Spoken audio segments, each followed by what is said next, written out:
Hey, what's going on everyone? Seth Miranda here, last witness for Adorama TV, coming to you from the playground of the world. I'm not kidding you, that's what I grew up knowing it as here in Brooklyn.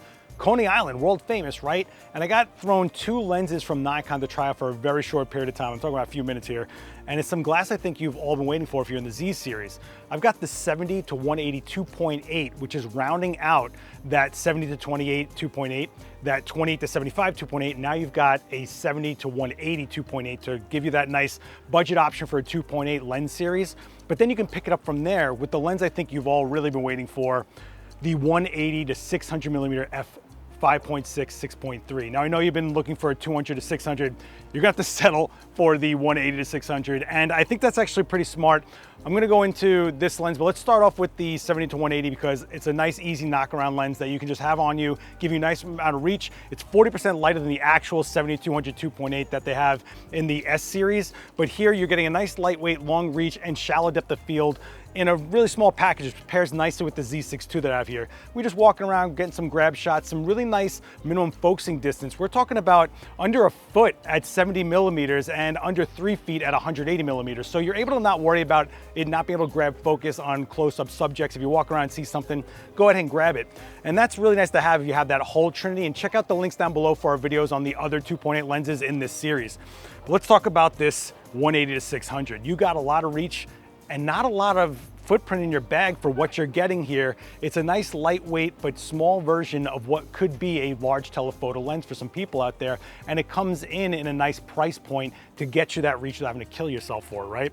So what I really liked about this lens was the zoom was really short throw. I'm talking just little bits of turning that zoom ring. Instead of having to do long throws and have to worry about getting it, you're actually zooming faster than you would think, and you're not having to kill yourself with really stretching your wrist over if you're in some weird position trying to get a shot. So it's really nice to walk around with this being lightweight, but it also had a nice close focusing distance. At 180 millimeters, you're looking at 1.3 meters, and at the long end, you're looking at 2.4 meters minimum focusing distance at 600 millimeters. And what I like about it being wider than worrying about being a longer focal range is, don't forget, both of these lenses can take teleconverters. You can't really make a lens wider in any regard, but you can make it a little longer when you get those teleconverters from Nikon for the Z series. So you can keep that 180 nice and wide, but when you need that 600 more than 600, you've got it there. Plus, don't forget, if you're one of those people who likes to do a DX crop, APS-C style, field of view crop, you've got that as well in the body on the fly with that. So we were shooting here at Coney Island, mostly on the boardwalk, and I was dealing with some issues here. First of all,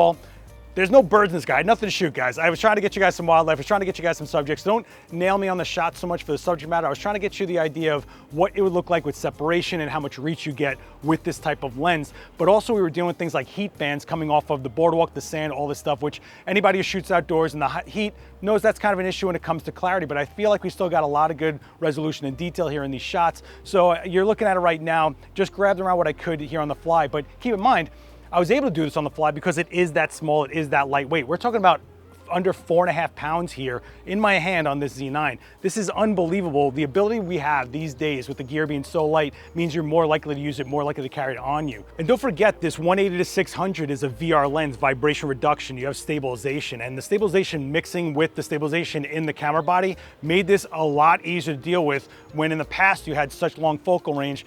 The stabilization isn't there when you're on DSLR, right? Well, here you have it mixing with the IBIS in the body, and I gotta tell you, I really felt it just being super easy to use on the fly, and being lightweight made it that much easier to carry around as well. And let's not forget about that filter thread size, because filters are expensive. If you want to put a polarizer in something like this, you're looking at a 95 millimeter thread size for the 180 to 600. Over here on the 70 to 180 2.8, it's really nice because it's 67 millimeters, and that's the same filter thread size for the rest of the 2.8 budget series, I'm going to call it. So the 17 to 28 and the 28 to 75 2.8 lenses are the same 67 millimeter filter thread, which means you don't got to buy the same filter a bunch of times. If you just got it, you got it, throw it on here and you're good to go.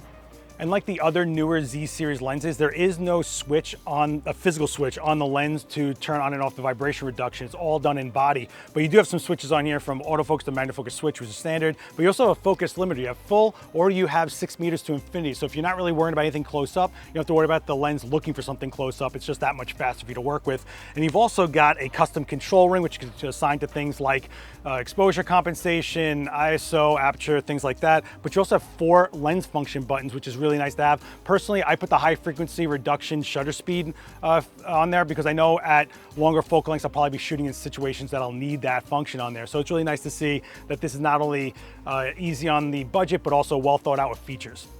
And let's not forget that this is internal zoom, right? It's really nice to have out there. If you're going on safari, you're going out there in the wilderness, you need weather sealing.